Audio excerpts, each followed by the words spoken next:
Hello, everybody. Welcome to the GamersGrove podcast, episode 11. Today is Sunday, April 22nd. We are your hosts, Will and Brady. Hello. Hello. No Austin today. He's busy with real-life responsibilities. Can't blame him for that, so you get us again today. For those of you who are joining us for the first time, welcome. We are a podcast that talks about video games, video game news, basically anything video game related, and we do our best to try and market ourselves as for people who generally don't know too much about that stuff. So we do the best we can to, keep everybody in the loop if they don't know anything about video games. This week we're going to be talking about Brode leaving Blizzard, Valve's acquisition of Campo Santo, the studio, and much more. Before we get into any of that, we have a few quality of life updates to give you guys.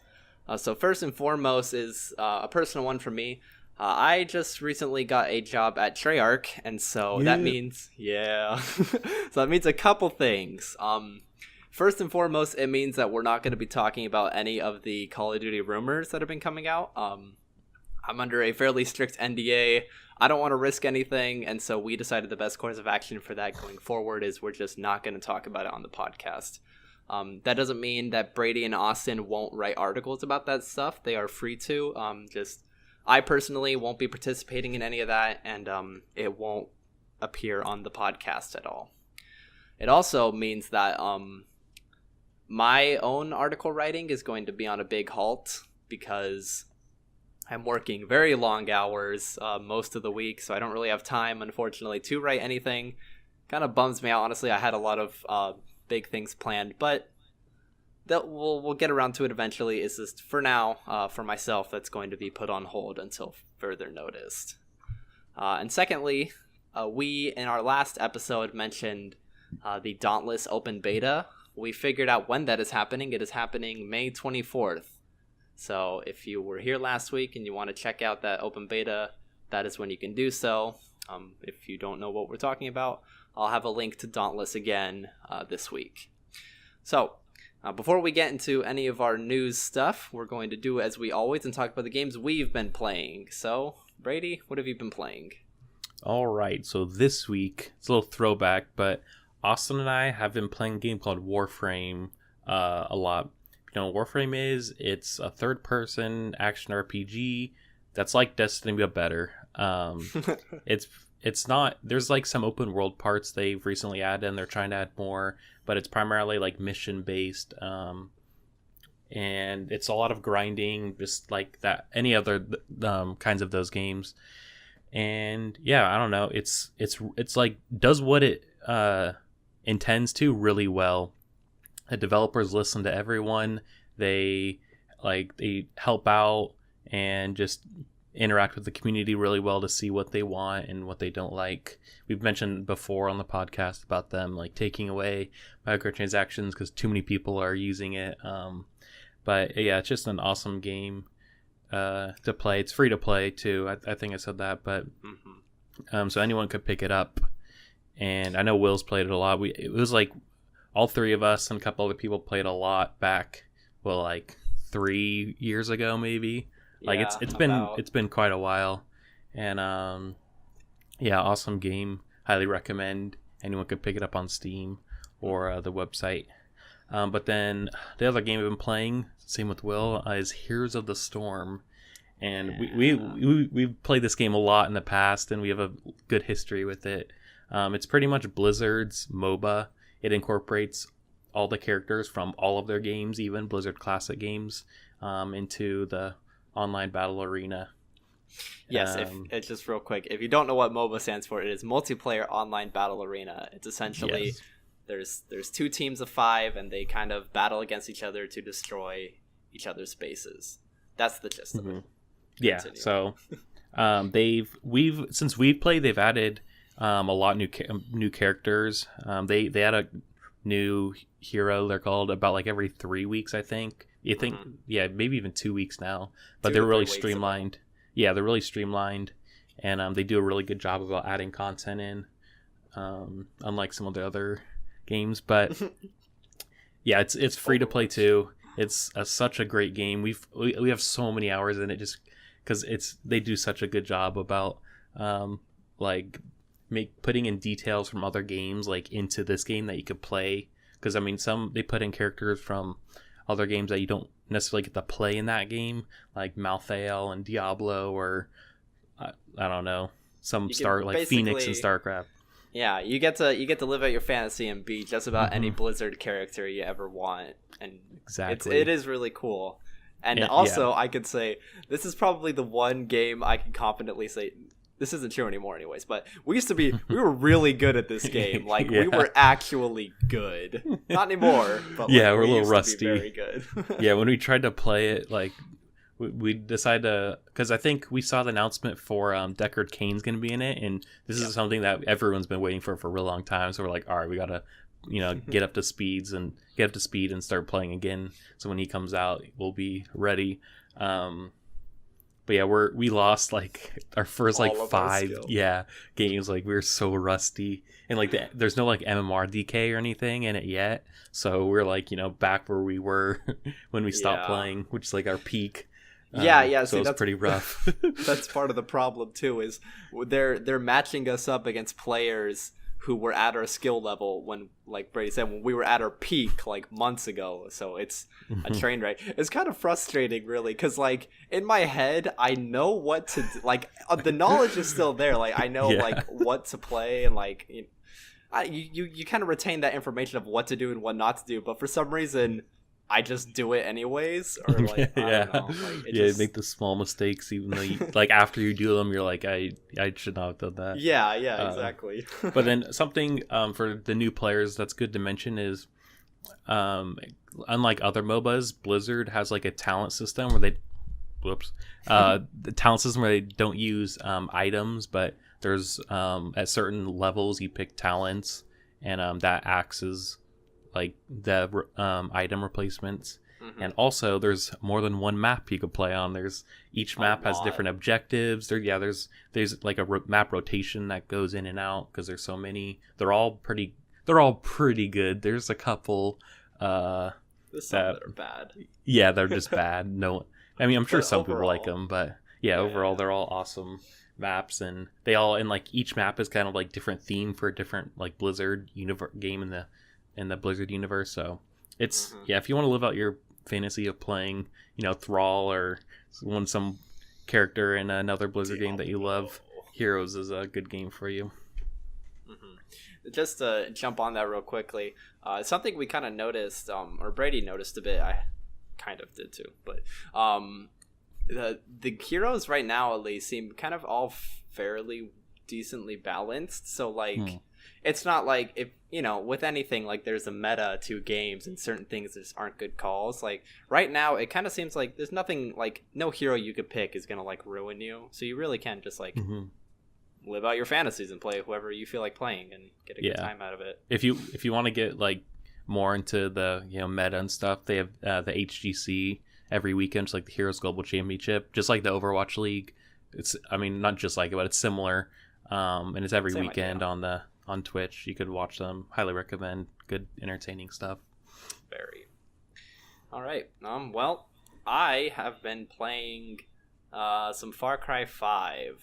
I kind of caved after watching some YouTubers and bought it, thinking I would have fun, and it's fine. Like, I'm not having fun with it, but it's like I could have just gone and played Far Cry 3 and had the exact same experience, because it really is the exact same game, just in a different setting.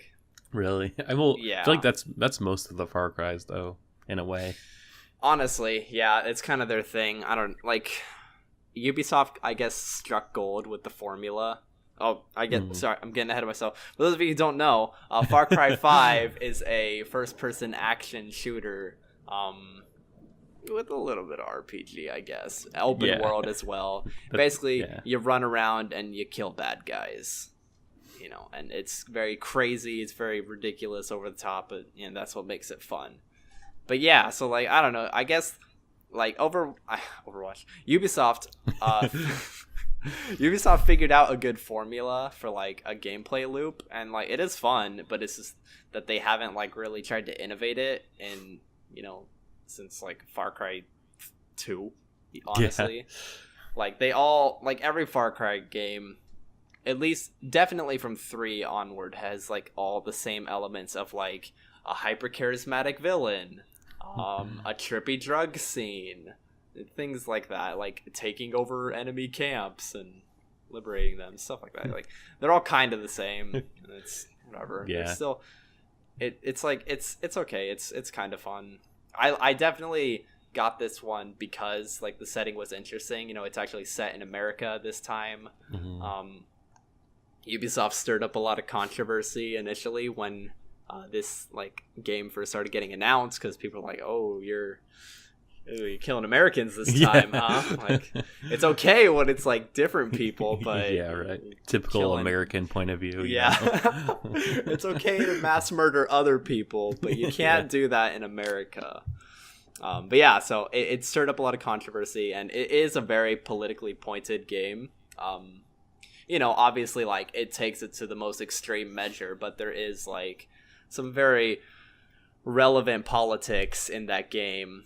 But I don't think that takes away from it. It's still fun. It's just like it's overall kind of a weak installment to the game. There's one thing in particular that honestly might be enough that's kind of like made me fall off playing it, but obviously their draw is kind of their villains. Like it's on, like they don't even care about you. Like every poster is like the villain, the villain and his cronies, that's the thing.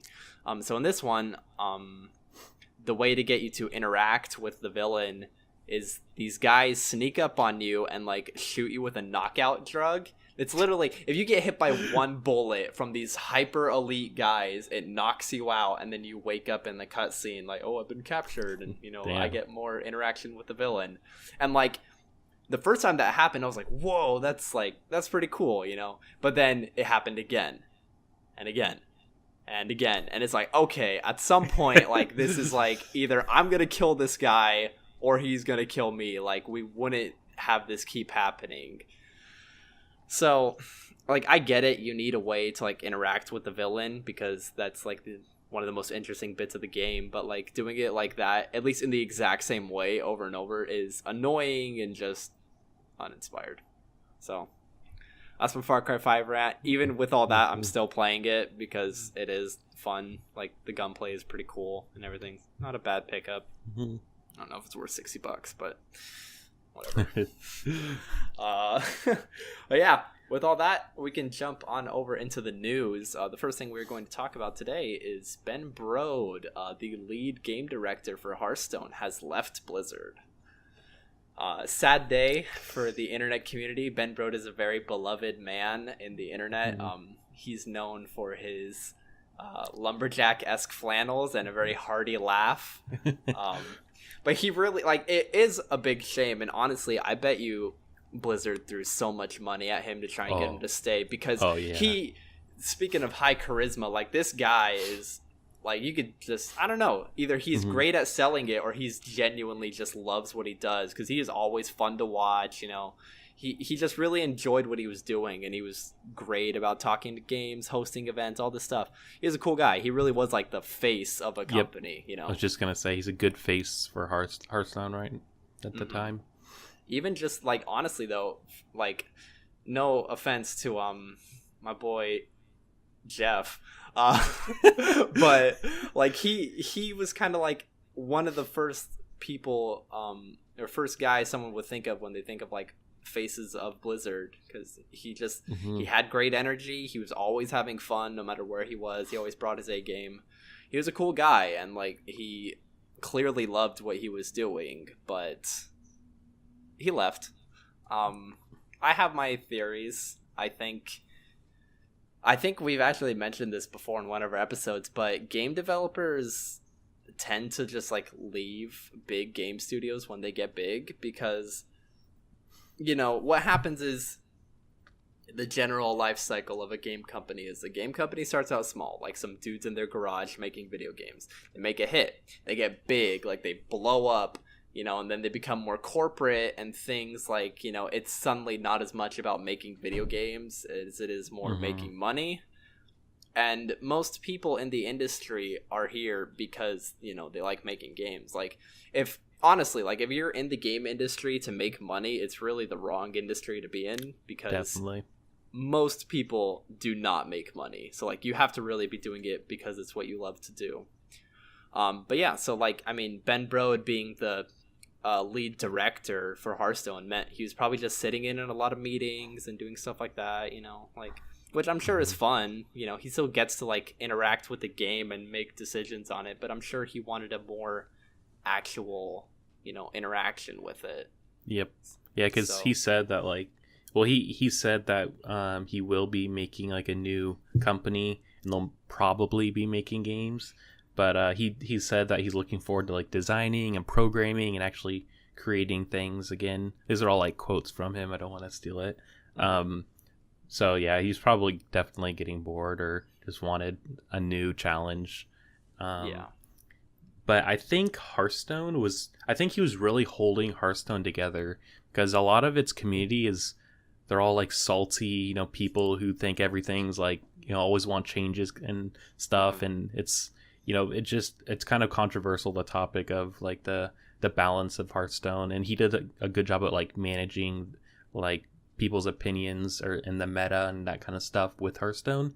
And I'm interested to see, like, if it's going to go downhill if he leaves, or maybe he's like, it'll go in a better direction. Like, he's not, there is someone else that could be handling it better. Yeah, honestly, that is an option. Like, yeah, even though, like Brady said, everybody has very strong opinions, especially about Hearthstone for some reason. Yeah. But the one thing everybody agreed on was that everybody loved Ben Brode, So it is, like, even though everybody's sad to see him go, like, the game could get better. The next director could really know what they're doing. Yeah. I don't know. It's a matter of, we'll see.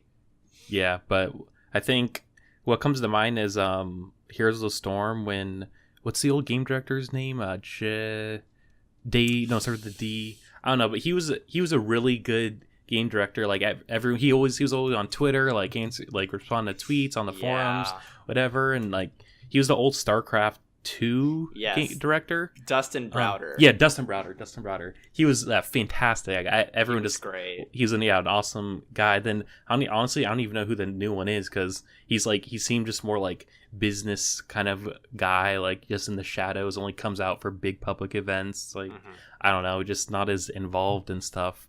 I mean, I don't think the game necessarily, like, took a dive when he joined, but, like, community wise, I think, yeah, it's definitely noticeable. So it'll be interesting to see what happens with Hearthstone. I mean, the player base for Hearthstone significantly more than Heroes of the Storm, so it could be leaning one way or the other a lot more. Yeah, that's something I think Ben Brode actually mentioned this in his little, like, goodbye statement too. But, like, one of Hearthstone's things was they had really good community engagement, and they were kind of the first, like, amongst the Blizzard games, they were the first to really actively be involved with the community. Like, he'd be on Reddit, just posting about it, chatting with people. Like, the team really went all out and kind of set a precedent going forward. And now, the other teams do their best to, like, be like that too. But that, I feel like that standpoint was set because of Ben Brode. He definitely he left his legacy on the company, and I'm sure they are very sad to see him go. We're very sad to see him go, but like I said, he's going off to start a new studio, which is again a very, very, very common thing to happen. People make it big, they quit and make their own company again. Start the cycle all over. Yeah, I'm interested to see who he is going to be working with. If it'll be, like, more ex-Blizzard people or something else. And do you think he'll make another card game, or is he sick of the card games now? If he left Blizzard to make another card game, I'd actually be very upset with him. That'd be so funny. That'd be so stupid. Oh my god. But yeah, that's that's a very big thing. It's been kind of the talk of the town right now. Well, next up on the list is the Battlefield 5 Battle Royale rumors have come out. I hate saying too many battles in that. Again, there's also been rumors about another company, but we're not going to talk about that because yeah. But we're going to specifically talk about Battlefield 5's rumors, and it potentially working on a Battle Royale mode. I think honestly all of us can kind of agree on this, that this isn't really surprising to anybody. Clear, like we just said, when you're when you're at that big corporate level, it's not so much about making games as it is about making money. And all the money is in Battle Royale right now. Yep. Like we just checked Steam stats, like 30 minutes before we started this podcast, and PUBG today at its peak had 2 million people playing the game, and even right now there's like 800,000 people playing it. And so imagine Fortnite's probably got even more people than that playing right now. Mm-hmm. And that statistic doesn't include everybody playing on an Xbox. Oh yeah, this is just PC. Yeah, so what we're saying is like basically everybody plays battle royales. So it's not surprising like that everybody's trying to dive in and get a piece, because really, we kind of have been like trash talking it a bit, other companies doing this, because it does seem like a money grab. But there is room, there's really only 2 battle royale games when you think of it. Like there are other ones, but there's only 2 that are successful. So like there's room in the market for other games. If they took like 2% of PUBG's audience, that's a huge like percentile. So yep. But I think there's only room for, at least there's only room left for like bigger developers now, because I think at this point the smaller battle royale market's really saturated. Like every day, like I shouldn't say every day, but like every week there's a new game being announced that's battle royale. Yeah. And so we'll see how that goes. But this is all, I don't know if Will said it, but it's all like confirmed rumors essentially. Mm-hmm. VentureBeat had someone on the inside confirm it, and then another website who actually confirmed it a while ago, called Charlie Intel. It's just like battle. It's just like Call of Duty strictly. They confirmed it as well. But Battlefield, the new Battlefield, which is actually being announced pretty soon, will be is rumored to have the battle royale mode. But what VentureBeat is saying is that it might not actually come out with the game. It might be in a later update, or like a free update maybe, or even like a DLC, because if they just started it now, like that's not a lot of time to add something into the game. So I don't know. I don't think it's gonna be when it first, like in the game when it first comes out. I think VentureBeat's right in that sense, because I don't know. I don't think it'll be like that good if they release it now. And you don't want to pull a Radical Heights and release the game in like too early. That's just bad. Yeah. And so I don't know. Yeah, we'll see how it goes. That's I think that'd be the smart way to do it. It's hopefully they're smart enough to know that, like, don't try to rush this. Take your time and have it be really solid, and they'll benefit much greater from that than like, oh, we have to get it out now. Like, yeah. If they do that and it's not ready to be released, it's only gonna hurt them. Yep. And I think it'll also be nice to have a AAA like game developer make a battle royale. I mean, I guess Epic Games is kind of a AAA in a way, but like, because Fortnite's really smooth, PUBG's like, some days it's pretty bad and some days it's all right. Ups and downs. Yeah, but like if they make it on the Frostbite engine, like it'll be the best looking, best running battle royale like game mode out there. And so I'm excited if they do add it in. I'm excited to play it, in the Frostbite engine. Mm-hmm. It is, yeah. That I think the biggest part of what makes this such a big piece of news, like Brady said, basically every day some small group is announcing they're making a battle royale game. But this is DICE. This is a big AAA studio that's like taking a piece of this battle royale cake. So it's interesting to see like what can a team that big bring to the table. They can, I don't know, they can do a lot with it. I wonder what they'll do to set themselves apart. Okay, it's DICE, so I feel like, I hope this isn't all they do, but I feel like they'll just rely on their destructible environments to set themselves apart. It's but PUBG, I mean, but that's like Fortnite you can blow up buildings. Yeah, exactly. Yeah. Yeah. Oh God, that's true. Yeah. Yeah. Destroying But then, Fortnite. another thing that I think will be the main factor make them stand out is if it is, because it's also rumored that the next Battlefield will be World War II, and if it's going to be a World War II battle royale, like that can be something that's really unique in a compared to some of the others. That's true. So I don't know. That could help set it apart, like a non-modern shooter.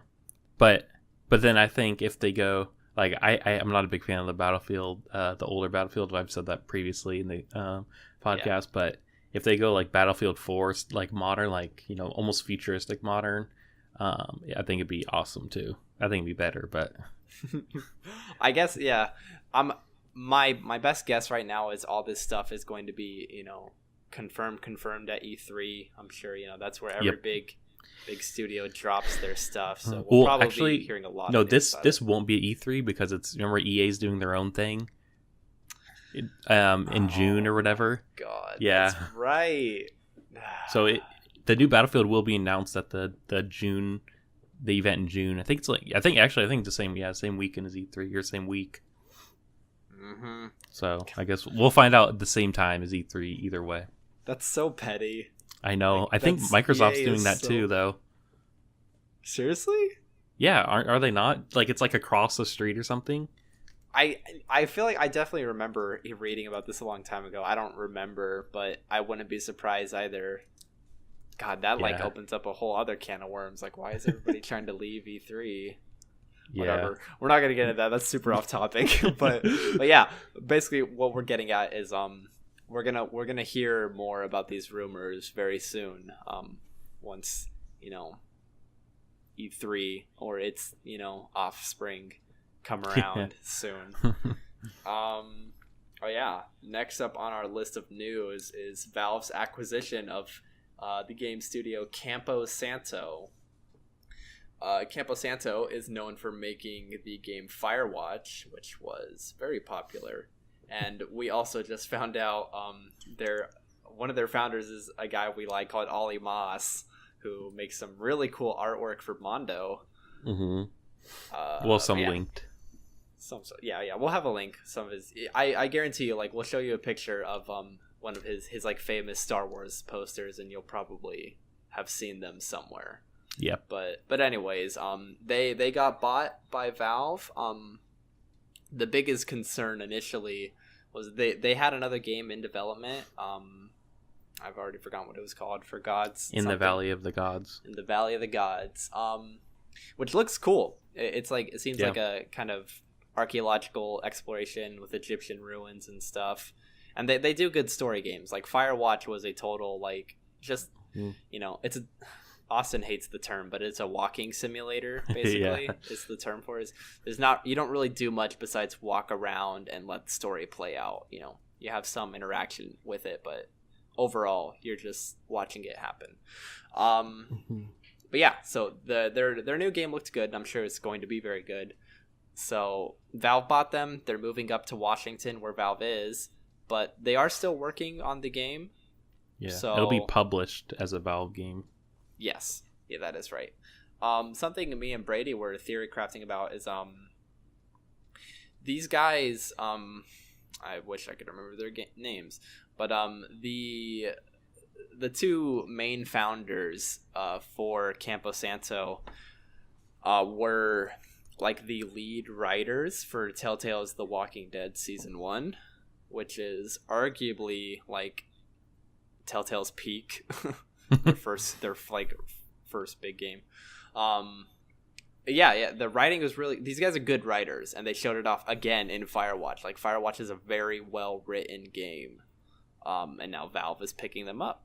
So, you know, like, it's interesting, like, they're bringing in some top tier writers, you know, and maybe you're gonna get a new video game. Yeah, I mean, new like, story heavy game. Yeah, not Half-Life 3. let it die. Yep, pretty much. But yeah, like, even like Gabe Newell has recently said that Valve is going to start making games again. He basically put it, you know, I think we've definitely discussed this before. We've talked. He's even said, like, I think there's like 3 in the works or something, and one's like single player or something, and then the rest are like VR. I don't know. They have several games in the works because they probably finished the Source 2 engine. So, you know, what I could imagine is Valve brought these guys on. They're going to help them finish their project, you know, give them the staff and the funding to really help pump it out quick. And then be like, all right, like, come help us with one of our projects now. Yep. Which, it's kind of interesting, though, because of the way the Valve structure is. We've talked about it. Yeah. But anybody can work on any project at any time. There is no, like, boss telling you what to do. So what could happen is Campo Santo makes this game, and then Gabe kind of gives them the nudge of like, hey, come help us out with one of our games. And they go, you know, I kind of want to make another IP, so I'm just going to, you know, do that. Maybe it's like contractual or something, but this is it's pure speculation. We don't actually know like anything besides that they got bought. But you know, it's cool to think that maybe Valve is going to have some very well-written story games coming back to us in the future. That's the hope, anyways. Yep. Next up is a pretty small little piece of news. The Beyond Skyrim mod just released a new trailer for their mod. What Beyond Skyrim is it's a really, really big mod that lets you go beyond Skyrim and go basically to other countries in Tamriel. It's a real big endeavor. These guys have been working on it since 2011. They actually started working on the mod, I think, a week after Skyrim came out. So they've been hard at work, and the trailer shows. Like, it's really nice looking. It's fully voice acted. You know, they're going to have all these quests, all this stuff. There isn't really any information on when it's going to come out yet. In the trailer, they even ask, like, hey, like, if you want to support us, contact us and we'll hire you, you know. So like there's probably a lot left to be done, but you know, it's cool that, you know, a game that is now 7 years old is getting such like big mod support and, you know, interaction. Like, even again, like going back to the Steam stats, Skyrim had like 20,000 people at its peak today. And I honestly, that's not because Skyrim's cool. It's because, like, there's mods for it, you know, like, you could basically play a different version of Skyrim, like, every day and have fun and, you know, make great things of it. Oh, no. Oh, I almost started about future Elder Scroll games. I think we've talked about that before. We have. I won't get into it. Anyways, moving on, the next piece of news, a man by the name of Edmund McMullen, who is a fairly popular indie guy in the game industry, has a trailer for his new game, which is called The Legend of Bumbo. And this is, I'm going to explain to you what that is with a quote from himself. It is a turn-based puzzle RPG thingy that is randomly generated. So what that means really is it's a turn-based puzzle game with some RPG elements, you know, maybe some decisions to be made. And it's going to have some roguelike elements, meaning each level is randomly generated, you know, for each playthrough. You probably unlock new things through each playthrough to use in following playthroughs. This goes basically hand in hand with his previous game, The Binding of Isaac. Yep, exactly. And this game is actually a prequel to The Binding of Isaac, which me and Brady aren't super keen on. I mean, I think he just needs to. Binding of Isaac is super successful, but I think it's successful because of like its unique gameplay and the replayability in it. But this is completely different. I think Will described it. It's like its graphics are like Paper Mario style, and it's like a what's it called? Match 4 puzzle style too, and I don't know. I'm not saying. I think he definitely put like effort and like is passionate about it, but he needs to get some creativity somewhere else. Yeah, move on. Maybe the story is like super good in it or something, you know, or there's something else that's good about it. But first impressions aren't nothing exciting to me. Yeah. Honestly, like it's kind of like an awkward position, especially like Brady said, Binding of Isaac is a very, very successful franchise. Like that's, if people like mention indie games, that's probably one of the ones like they first think of and actually know, because the game is that fun and it is that good. But to get to what I was saying, like it's hard to break away from something that big, and that could be what like part of like maybe even a fear of his is like, if I don't make something Binding of Isaac related, people are gonna be pissed. So maybe that's what held him on. Maybe he just wanted to make more. I don't know. Honestly, like I never really found the setting of the Binding of Isaac very interesting. It was just more for me like the gameplay and the bosses and stuff. Like the setting was it's weird. Yeah. No, yeah, it is. I mean, it's just like a niche kind of style to it. But he's working on another game, not related. I'm not going to go. There's not much out actually, so I can't go in depth. But it's not even going to be. It's like years down the line, and it's not Binding of Isaac related, so it could be more of a side project. But I was going to say he could maybe just wanting to explore like different genre or kind of, you know, I don't really think there's like a randomly generated I take that back, but I don't know, it's like a dungeon style turn-based, you know, game. I don't really think there's too many puzzle games out there like that, so maybe in that sense. But yeah, I don't know, it's a weird game. I mean, that is a good way to think about it, you know, like indies are always trying new stuff. Like that's part of like what makes them indie developers is you know, the fact that they don't have a publisher telling them what to do means they can do whatever they want, which is why indie games are always so unique. And a lot of times they end up making things that are such a big hit, you know, and AAA's then latch onto it. So yeah, this very well could be just he's like, I just want to make a, you know, a puzzle RPG. Sue me. And that's fine. I'm sure, like, you know, like we said, he is a very successful developer and he has a very big following, so I'm sure the game will sell well regardless. I hope it's fun. I hope I like it. I'll get it when it comes out. But I don't know. I like Binding of Isaac, but just I've never been big on the setting, and if that's like kind of the draw, because puzzle, especially a match 4, like really more than anything else, that's what gets me. Like for anyone out there who doesn't know what that means, think of like Bejeweled or Candy Crush, the way you have to match up like candies to like, you know, clear them out and get points. That's what a match 4 game is. Well, they're generally match 3s, so that's another weird thing. This one isn't a match 3, it's a match 4. But yeah, so I don't know, like that's been done to death because of things like Candy Crush and Bejeweled, you know, like match 3s dominate the mobile market for games. It's actually true.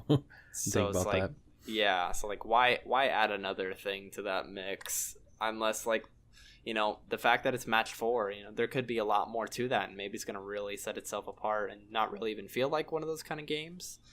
But it's still just like, why that? I don't know. Yeah. Yeah. We'll see. We will, as we always say, we will see. There's a good chance that he may be at IndieCade this year. Oh yeah, actually that's true. Wait, there's no release date or anything for it? So don't think so. If it's not released by then, he actually probably will, which we plan on going to. So yeah, we will definitely attend IndieCade, and so we may very well see him, and maybe get a chance to talk to him, give you guys an inside scoop. That's very far in the future, but good to start building hype up now. Next up on our list, the Darwin Project, which was a battle royale game we mentioned quite a while ago, and known for like its crafting system and its game director player mode thing, is now free to play. And I think Go ahead. Oh, I was gonna say this like, I guess this could be a combination of things. Like maybe they weren't getting enough, like as many sales as they hoped, but also it's like a good and bad thing that because Fortnite is like the battle royale game, basically people may have the mentality for any other battle royale game that comes out. They'll have the mentality of, well, Fortnite's free, so why aren't you free? Why am I going to play you if you're not free? So it's almost this is how I think of it, but like, it's backed people into a corner to where they need to make their game free or people are just gonna go to Fortnite. Yeah, no, in a way it kind of is the case, because they even said that they went free to play in an effort to boost player numbers and cut down on time it takes to queue for a round, because I mean there's probably not that many people concurrently online, so queue times are not worth the wait. But another thing is like people, when you make a game, there's most of the time it's a bigger game, there's like a business model behind it, and they have a way to make money from the game. And when you change like something like this, I feel like you have to like completely change the business model of the game and like add things in to get money, because I mean in like reality, a game like this big, there's probably, I don't know who the developers are, I'm not sure, but it's probably a good sized team, and they're doing this for their job, so they might need to actually make money. It's not like an indie game or anything. So I don't know how like in terms of changing the model, because this isn't, I think we might have talked about another game that has like went free to play. I feel like maybe last week we did. Anyways, I don't know how in terms of business wise, how this could help or hurt them. Because I mean, just because you have more players doesn't mean people are gonna spend. Which I don't even know how what money wise they have. There's some microtransactions or something. So I don't know. To give you more information about the studio, they are called Scavengers Studio. They're a very small team. I'm seeing maybe 15 people. Okay. So that's it's bigger than Campo Santo. So yeah, they have their dog featured in their Meet the Staff picture. That's cute. But so like Brady said, it's like there's a lot more like that goes behind a decision like this. Like it's not as simple as being like, okay, let's just remove the price tag and there you go. Like it really changes how you make the game going forward, and even like how things that are in it already, like it is a different business model, and so there's a lot of big changes that may need to be made, or things are going to do different going forward. Like it isn't as simple as just being like, well, we're free now. Have fun. Yep. Something I also noticed about this, or the first thing I thought, as always, like when this happens, is like, well, what about the people who already bought it? They gave people who bought it basically like the founders pack, which was, it's like a bunch of items essentially, and that's cool. I mean, I haven't heard anybody complain that that's not enough yet. So yeah, true. I guess if they were willing to buy it, initially, that they're just happy to get free stuff, now. Yeah. I wouldn't mind. But yeah, I mean, that's this could be like, this is maybe an extreme point of view, but like this could possibly be the thing going forward, that like indie battle royales, most of them are free to play. Like, yeah, Epic set the precedent, and so now anybody else is too afraid to go against it. Yep. Or just not bring anybody in. But as we always say with basically every piece of news, only time will tell. Yeah. So we'll maybe have more to say on that later in the future. The last piece of thing we have for our news, it's not really news, but it's something very interesting, and I think is worth discussing. Obsidian, the game studio Obsidian's game director Josh Sawyer, basically put a challenge out to RPG directors. He says that they need to push boundaries, they need to try new stuff, and stop all being the same and being all about stack and number crunching and yada yada. Obsidian happens to be one of my personal favorite studios because they make RPGs, and I really like RPGs. They made Fallout New Vegas, they made Knights of the Old Republic 2. More recently, they've made Pillars of Eternity 1 and 2, which are basically like super old school styled games. Like, you may have never heard of this, but like games like Baldur's Gate and Planetscape Torment, which were very popular old games in the 90s.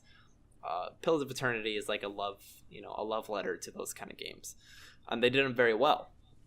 But basically, from what I got from the article I read about this, Josh Sawyer is saying that currently RPGs are all about stats, number crunching, what's the best item, what stats does it do, like crafting your perfect little character with all the stats you want and setting them out into an established world. But he was saying that what he thinks RPGs should try to do is players having a big impact on the world. And I completely agree, because I think that's part of the thing that makes RPGs so interesting, is that like I can truly craft my own experience by my decisions and stuff, not just like I can make a unique character, It's interesting to see, or funny to hear him say that. He even he calls himself out. He's like, hey, like, we're part of the problem. Pillars of Eternity 1 and 2 are just as traditional RPG as you can get. Yeah. I think this comes down to, like we mentioned before, but whether or not you have like a publisher, someone above you, and like money. If unless it's like an indie company, it's hard for a bigger game developer to kind of stray off from the usual formula to take a risk, because they have shareholders or a board to please and impress to make money.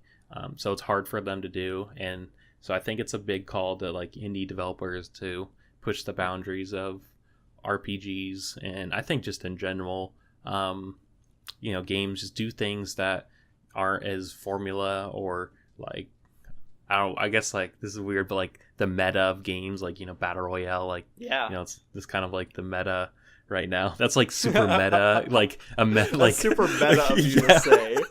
Like I don't like the meta game of games, like that's like okay. Anyways, but I think it comes down to like passion and money, and you got to pick one side to really like set yourself out. Because if you pick passion, you can make anything. There's no limits. But if you're kind of going for money, then there's a probably better formula to stick on to make a more traditional game 100%. to just get the reactions you want. So I don't know. Interestingly enough, I think that like if anybody's gonna do this, it's gonna be Obsidian themselves. Oh yeah, exactly. Because... Wonder do they have a parent company? No, I was just actually. Oh yeah, they're privately held. Yeah. Yep. I mean, honestly, that's the reason Pillars of Eternity got made, because if they threw that at any like publisher or any publishers, they'd be like, no, those games were popular in the 90s, nobody's gonna play that now.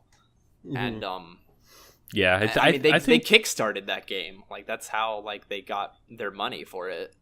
Yeah, and it's a hit. We're not saying that there's not like people or companies out there, or developers or publishers, whatever. I think like Devolver Digital is a good example of one. Like Chucklefish, Chucklefish is great. So I mean, we're not saying that there's no one out there, but there's not enough. There's not enough, developers pushing the boundaries. Honestly, I'd even say like, as far as like big name, because like Devolver Digital like is a very popular publisher, but they're known for publishing indies. Like they find like small companies of like 2 to 3 guys and be like, hey, we'll publish your game for you because it's cool. But as far as like AAA publishers, I'd say Square Enix is a pretty good one. Like they're willing to like take chances and do weird games. Like, not to come back to this, but like Nier Automata and no, I mean really, developer Yoko Taro, like that's like his games were weird and none of them were ever like super successful. But like there's like some of the higher ups in Square Enix were like, no, like this guy, like he's strange and eccentric, but like he's got great ideas, and they kept pushing with him even though like his games were doing so until now Nier Automata was a huge hit. So yeah, I mean they're out there. Like there is big publishers that are willing to take chances, but it's just not commonplace. Yeah, I think something just interesting is Asian companies and their risk taking. I feel like they take more risks. I'm just thinking of like Nexon. Like I know they like tried. I think they developed or published Lawbreakers for like the Anyways, but they've just Asian companies taking the risk that they just don't care. I don't know. Just something. Yeah, just a thought. I think we've mentioned this before too, but like Asian companies, Japanese ones in particular, just don't care what other people think. So that's part of the reason they're probably willing to take a risk, because it's like, I think this is cool, so screw what the rest of the world thinks. Yep. That's a cool stance to take, though. Honestly, if it makes like unique stuff get made. Good confidence. Yeah. But yeah, like I mentioned, I think if anybody's gonna do this, it is Obsidian, because they have the freedom to really make whatever they want. And if the director is saying like he wants this to be done, then there's a good chance that the next game is going to have this. I hope so. I think that'd be great. Yeah, me too. There was one more thing I was gonna say about it. Right. So, like we mentioned, the thing that he wants to be different is really like impacting, like players impacting the story.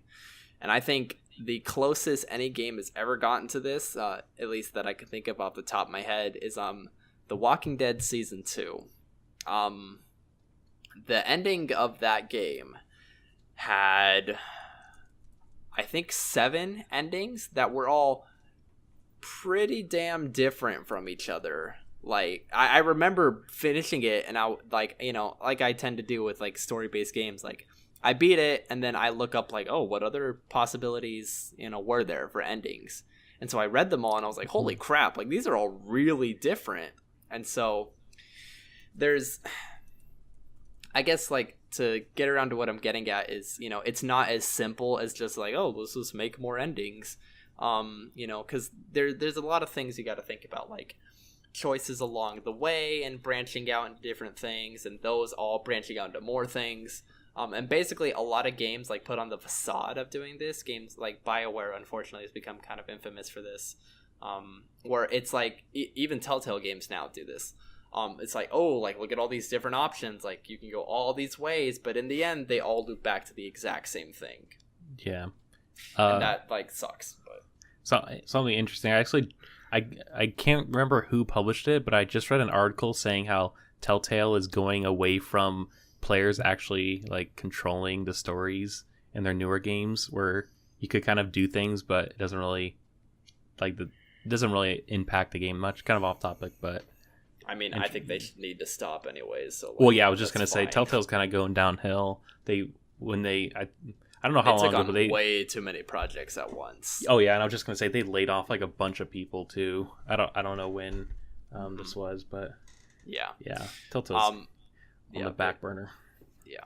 But to close up the thought I was having real quick, basically to have a true RPG with actual player interaction that all lead to different endings, that is a lot of work. The reason nowadays most like RPG stories like have, like I said, the facade of branching out, but they all come to the same ending, is because it takes too much time and money to make all those different endings. And then you've got to think of like, what if we want to do a sequel and our game has 50 endings that people can choose from? What do you, what do you do? Like, how does that work? But yeah, it's like it takes so much. Like, that's a lot of programming. That's a lot of voice acting.